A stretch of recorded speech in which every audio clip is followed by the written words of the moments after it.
Hello friends, welcome back to my channel. तो बढ़ते हैं इस सीरीज के 13th एपिसोड की तरफ। एपिसोड के स्टार्ट में हमें दिखाया जाता है कि सभी माउंटेन के टॉप पर जाकर टूटते हुए तारे देखना चाहते थे ताकि अपने अपने लिए विश कर सके। फू जेनिया को वहाँ अकेले छोड़कर नहीं जाना चाहता था, मगर गुनेन और एला ने किसी भी तरह करके उसे अपने साथ जाने के लिए राजी किया। काफी रास्ता तय करने के बाद भी ये लोग माउंटेन के टॉप पर नहीं पहुँचते। अंधेरा भी होने वाला था और ये रास्ता भी खतरे से खाली नहीं है, इसलिए गुनेन ने डिसाइड किया कि हमें अपनी सेफ्टी के लिए वापस जाना चाहिए। बाकी सब भी उसकी बात मान जाते हैं। फिर वापस आते समय शेनशिन का पाँव फिसल जाता है, वो नीचे गिर गई और फू भी उसको बचाते बचाते उसके साथ गिर पड़ा। एला फू के लिए काफी ज्यादा वरीड हो गई। उसे समझ नहीं आती कि मैं इन दोनों को कैसे बचाऊं, और उसे ऐसे पैनिक करता हुआ देखकर हान और गुनेन उसे समझाने लगे कि इस वक्त हमें पैनिक नहीं करना चाहिए, बल्कि हमें इन दोनों की हेल्प करने के लिए फौरन से रेस्क्यू टीम को बुलाना होगा।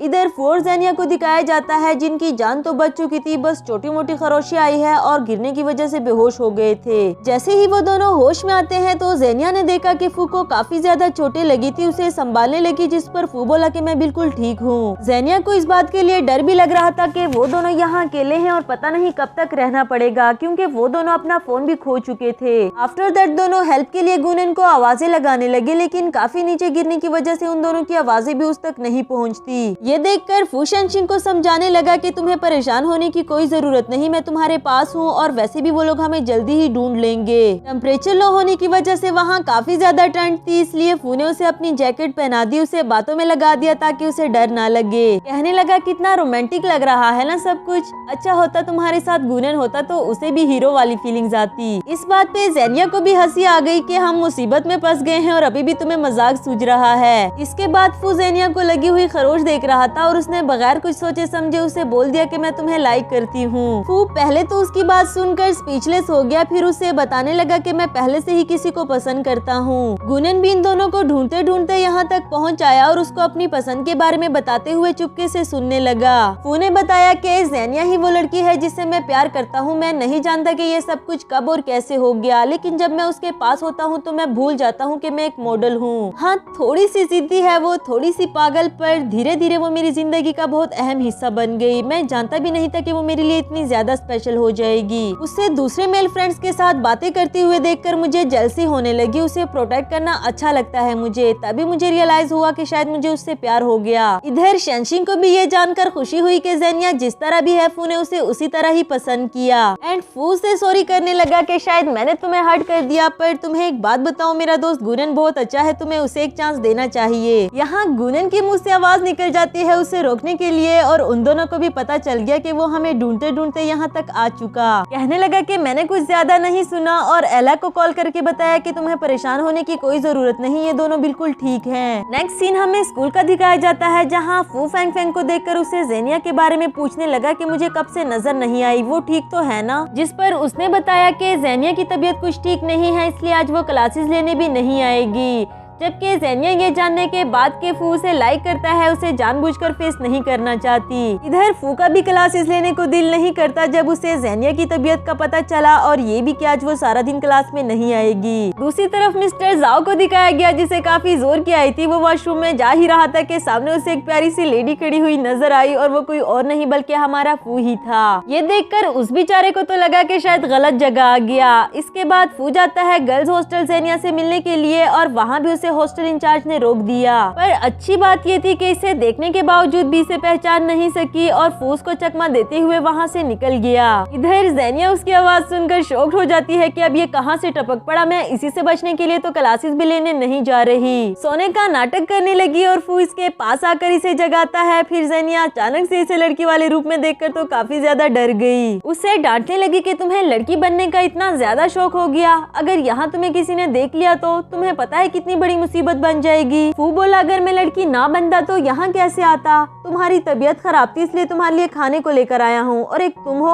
ऊपर से मुझे डांट भी रही हो। आफ्टर दैट ये जानने के बाद के फू उसके लिए अपने हाथों से बनाकर लेकर आया है। जेनिया को भी काफी ज्यादा अच्छा लगा, और फूस की आंखों में देखकर उसे डांट रहा था कि तुम हमेशा खुद को चोट लगवा देती हो या फिर बीमार होकर बैठ जाती हो और ऐसे प्रिटेंड करती हो जैसे कुछ भी नहीं हुआ। यहाँ एंट्री होती है हमारी फेंग फेंग की, जिसने फू को देखते ही उसे एक आवारा लड़का समझ लिया लिया और ये भी मुँह छुपाते हुए वहाँ से भाग निकला। बेचारी ज़ेनिया उसे क्या समझाती, अब तक तो उसके शोर से पूरे हॉस्टल को पता चल चुका था। नेक्स्ट मॉर्निंग का सीन दिखाया गया जहाँ क्लास में भी सब इसी बारे में बात कर रहे थे, लेकिन अच्छी बात ये थी कि फेंग फेंग उसे पहचान नहीं सकी थी सिवाय इसके कि उसने लड़कियों वाले कपड़े पहन रखे थे। दूसरी तरफ यहाँ गुनिन को भी कुछ न कुछ इस बात का अंदाजा तो था कि वो जरूर फू ही होगा, पर उसे चिढ़ाते हुए कहने लगा कि तुम तो उस लड़के के बारे में कुछ नहीं जानते होगे। फू भी ऐसे दिखा रहा था जैसे उसे कुछ नहीं पता, और ज़ेनिया के आने के बाद गुनिन उससे भी पूछने लगा कि तुम्हें उस बदतमीज लड़के ने ज्यादा तंग तो नहीं किया ना। अब ये बेचारी उस लड़के के बारे में क्या ही बताती। दूसरी तरफ से क्लास प्रेसिडेंट ने आकर बताया कि तुम्हें मिस चैन बुला रही है, और पता नहीं क्यों वो काफी सीरियस लग रही थी। जब ज़ेनिया टीचर चैन के पास जाती है तो वो बोली कि तुम यहाँ सिर्फ अपने फादर की इन्फॉर्मेशन लेने के लिए आई थी ना। उनके बारे में सर्च करते हुए मुझे एक बड़ी इन्फॉर्मेशन मिली है, और वो ये कि तुम्हारे मॉम डैड की एक कार एक्सीडेंट में मौत हो गई थी। मैं नहीं जानती कि मैगडी कॉलेज ने इस बात को क्यों छुपा कर रखा, लेकिन तुम्हारे ग्रैंडपा ने जरूर तुम्हारी बेहतरी के लिए ही तुम्हें नहीं बताया।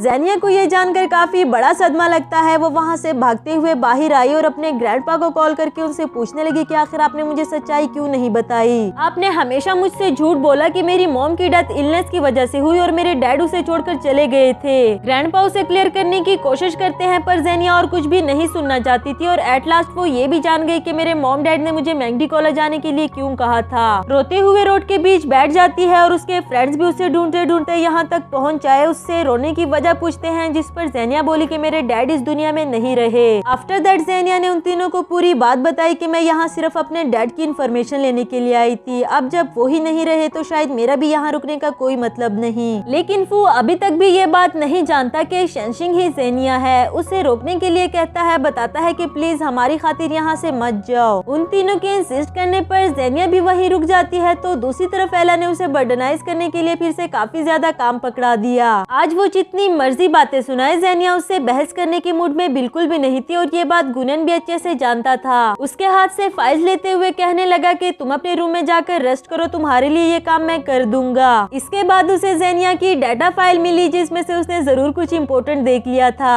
नेक्स्ट सीन में फेंग फेंग ज़ेनिया को लेकर एक अंधेरी जगह पर ले आई थी और खुद भी उसे छोड़कर वहाँ से गायब हो गई, जबकि ज़ेनिया को कुछ समझ नहीं आ रही थी कि आखिर ये हो क्या रहा है। फिर अचानक से वहाँ लाइट्स ऑन हुई और उसके सभी फ्रेंड्स उसे बर्थडे विश कर रहे थे। ज़ेनिया को भी देखकर काफी ज्यादा अच्छा लगा, बिकॉज इससे पहले कभी भी उसने अपने फ्रेंड्स के साथ बर्थडे सेलिब्रेट नहीं की थी। इस सरप्राइज का सारा क्रेडिट हमारे गुनन को जाता है, क्योंकि उसने ही डाटा फाइल से ज़ेनिया की बर्थ डेट निकाल ली थी। खैर उन सब ने काफी अच्छे से सेलिब्रेट किया, इसलिए भी कि वो लोग ज़ेनिया को हैप्पी फील करा सके और उसे अपने मॉम डैड की याद ना आए। इन सब के जाने के बाद फू ने ज़ेनिया को गिफ्ट देने के लिए एक सॉन्ग सुनाया, जो कि उसने अपनी मॉम के लिए लिखा था। सिर्फ यही नहीं बल्कि उसे हक करके सहारा दिया, उसे समझाया कि तुम्हारे मॉम डैड कभी भी ऐसा नहीं चाहते होंगे कि तुम उनके लिए अपने आंसू बहाओ। अपने गले से उतार कर उसे एक लॉकेट भी पहनाया, जो कि फू को उसकी मॉम ने दिया था ताकि वो हर डेंजर से बचा रहे। अब वो चाहता है कि ये लॉकेट हमेशा के लिए ज़ेनिया की प्रोटेक्शन करे, और उसने भी वादा कर लिया कि मैं हमेशा तुम्हारे लिए इसको संभाल कर रखूंगी। इसी के साथ हमारा ये वाला एपिसोड भी खत्म हुआ।